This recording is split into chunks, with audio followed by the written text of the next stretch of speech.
할렐루야. 사랑하는 이그스피드 가족 여러분, 오늘도 좋으신 주님의 은혜와 평강이 함께 하기를 빕니다. 2월 21일 수요일 아침입니다. 오늘 우리가 함께 나눌 말씀은 마가복음 5장 21절에서 34절까지의 말씀입니다. 예수께서 배를 타시고 다시 맞은편으로 건너가시니 그 무리가 그에게로 모이거늘 이에 바닷가에 계시더니 회당장 중에 하나인 야이로라 하는 이가 와서 예수를 보고 발 아래 엎드리어 간곡히 구하여 이르되 내 어린 딸이 죽게 되었사오니 오셔서 그 위에 손을 얹으사 그로 구원을 받아 살게 하소서 하거늘 이에 그와 함께 가실새 큰 무리가 따라가며 애워싸 밀더라. 12해를 혈류증으로 알아온 한 여자가 있어 많은 의사에게 많은 괴로움을 받았고 가진 것도 다 허비하였으되 아무 효염이 없고 도리어 더 중하여졌던 차에 예수의 소문을 듣고 무리 가운데 끼어 뒤로 와서 그의 옷에 손을 대니 이는 내가 그의 옷에만 손을 대어도 구원을 받으리라 생각함 일러라. 이에 그의 혈류 근원이 곧 마름에 병이 나은 줄을 몸에 깨달으니라. 예수께서 그 능력이 자기에게서 나간 줄을 곧 스스로 아시고 무리 가운데서 돌이켜 말씀하시되 누가 내 옷에 손을 대었느냐 하시니 제자들이 여짜오되 무리가 애워싸 미는 것을 보시며 누가 내게 손을 대었느냐 물으시나이까 하되 예수께서 이 일 행한 여자를 보려고 둘러보시니 여자가 자기에게 이루어진 일을 알고 두려워하여 떨며 와서 그 앞에 엎드려 모든 사실을 여쭈니 예수께서 이르시되 딸아 내 믿음이 너를 구원하였으니 평안히 가라 내 병에서 놓여 건강할지어다. 아멘. 오늘 본문은 우리에게 야이로의 딸과 혈류증을 앓고 있는 한 여인이 고침을 받은 치유 이야기로 잘 알려져 있습니다. 우리는 마가복음을 함께 묵상하기에 앞서 묵상 본문 미리 맛보기 시간을 통해 마가복음이 한 인물, 즉 주인공인 예수님에 집중되어 있는 전기적 장르의 특성을 갖고 있다는 것을 확인하였습니다. 이것은 마가복음에 기록된 사건을 읽을 때 격가지로 빠지지 않고 주인공인 예수님께 집중해야 한다는 것을 의미합니다. 오늘 본문이 포함된 마가복음 5장에는 어제 함께 묵상한 거라사 광인의 이야기를 포함하여 강렬한 사건과 인물들이 등장하지만 이 역시도 주인공인 예수님을 중심으로 읽어 내려가야 한다는 사실을 잊지 않아야 합니다. 그럼 본문에 나타난 예수님은 어떤 분이십니까? 결론부터 말씀을 드리자면 예수님은 해방하시는 분임을 오늘 본문에서 확인할 수 있습니다.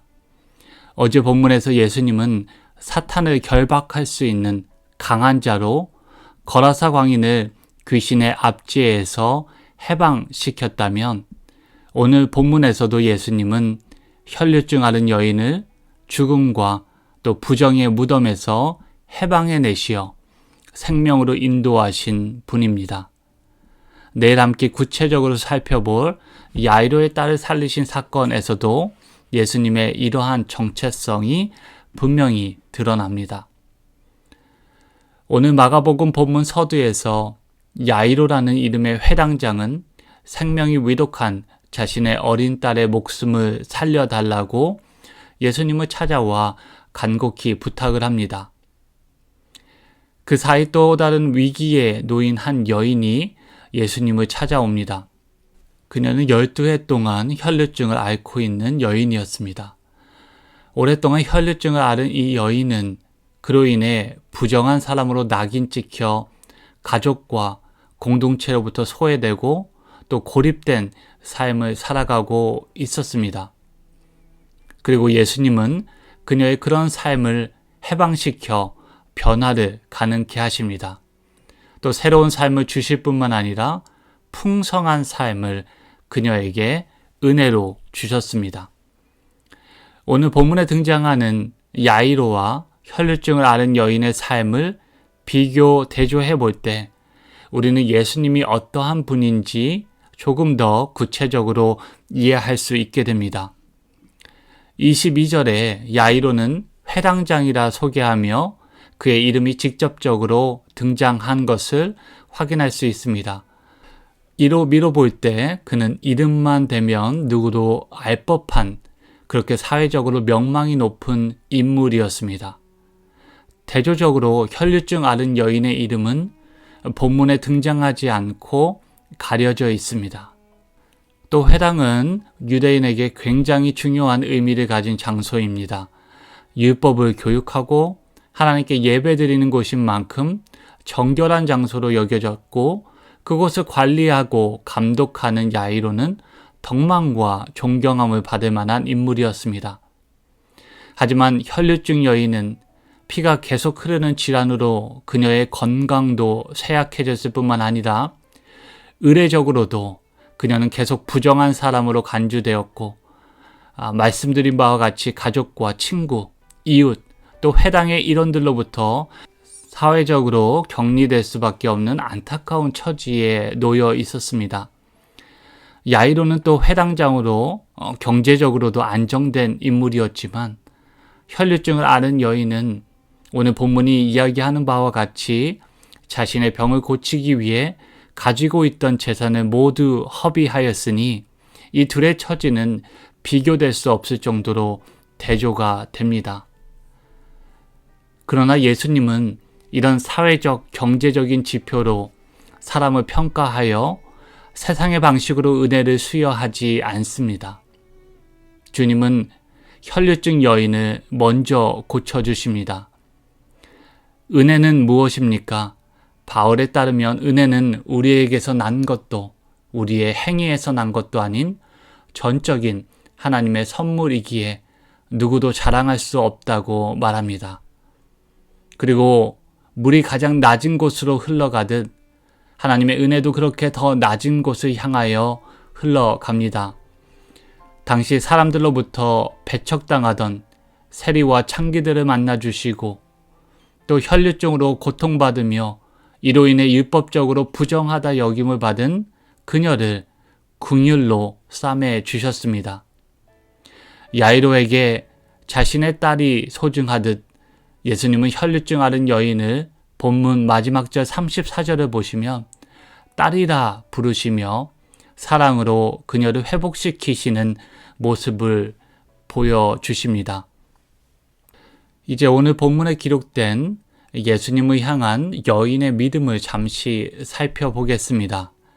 그녀는 갈릴리 출신의 예수님이 병을 치유하신다는 소문을 들었고 그분의 주위에 남자뿐만 아니라 여자도 그리고 다양한 배경을 지닌 무리가 그의 곁에 함께 하고 있다는 소식에 수그러져 가던 그녀의 치유와 생의 희망을 예수님에게 다시 한번 걸어봅니다. 그런데 문제는 24절을 보시면 야이로의 딸을 만나러 이동하는 예수님에게 큰 무리가 따라가며 그를 애워싸 미는 것이었습니다. 작고 쇠약했던 그녀가 여기서 믿음을 중단하고 포기할 이유는 충분해 보였습니다. 하지만 그녀는 거기서 멈추지 않고 군중 사이를, 무리 사이를 인해 뚫고 예수님께 가까이 나아갑니다. 혈류증 여인이 예수님을 만나기 위해 군중 속으로 들어갔다는 자체가 이미 그녀에게 믿음의 큰 도약입니다. 그리고 예수님의 뒷모습이 보이자 그분의 겉옷을 만진 사건은 예수님에 대한 그녀의 그러한 절박하고 절대적인 믿음을 보여주는 또 다른 결정적인 장면이라고 볼 수 있습니다. 이미 수많은 무리들이 예수님을 애워싸고 있었고 아마도 많은 무리들이 예수님과 부딪혔을 것입니다. 그러한 상황 가운데 예수님과 그녀의 그 한 번의 접촉이 유독 특별한 이유는 무엇입니까?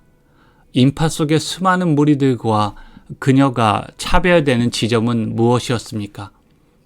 이 혈류증을 앓고 있는 여인은 하나님 나라의 새로운 질서가 예수 그리스도를 통해 도래하였다는 그 소문에 믿음으로 반응하였다면, 다른 인파들은 그저 예수님을 둘러싸고 이 벌어지는 축제와도 같은 현상에 대해 호기심으로 반응한 것이라 볼 수 있습니다.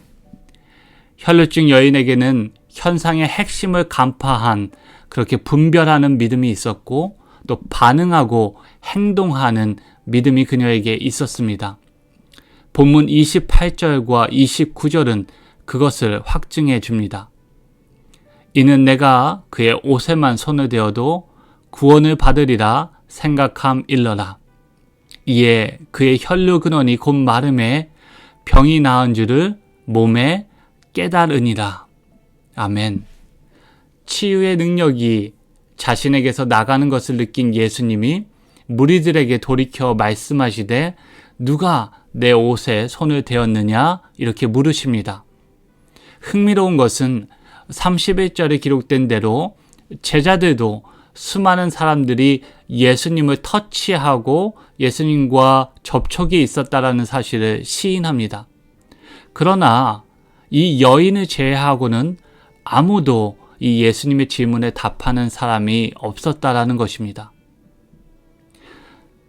정결법을 어기고 무리에 속하여 예수님을 만진 이 여인은 예수님의 질문에 제가 당신을 만졌습니다 라고 쉽게 시인하기 분명 어려웠을 것입니다.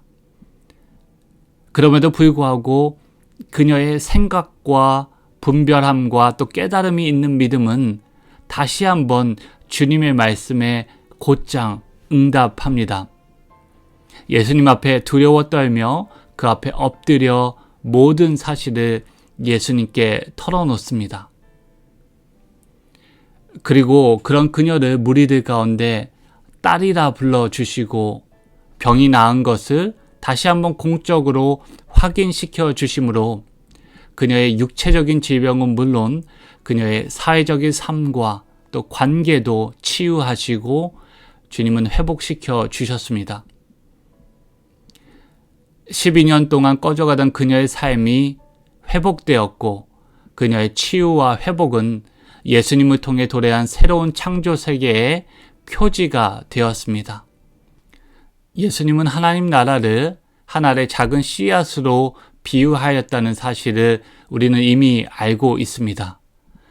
겨자씨 하나가 같이 작고 숨기어진 하나님 나라가 믿음의 밭에 떨어졌을 때 어떻게 생명력 있는 나무로 자라나는지 오늘 본문을 통해서 확인해 볼 수 있었습니다.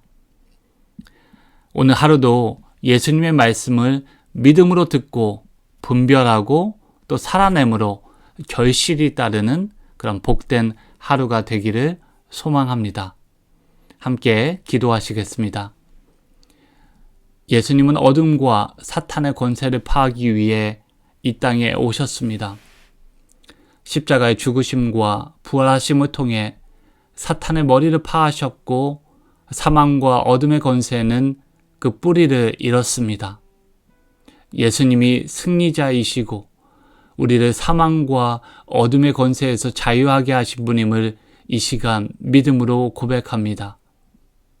또 예수님을 믿은 우리 모두가 이미 주님 안에서 승리자임을 믿고 이 땅에 남은 환난을, 이 땅에 남은 삶을 인내와 소망과 믿음으로 통과하게 하시옵소서.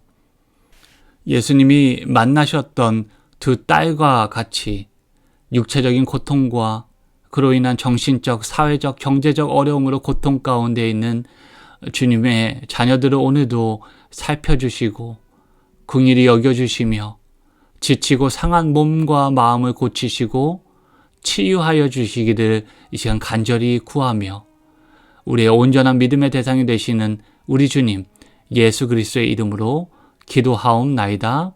아멘. 함께 나눈 말씀을 기억하시고 계속해서 기도하시면 좋겠습니다. 오늘도 믿음으로 주님께 나아가는 복된 하루가 되기를 빕니다.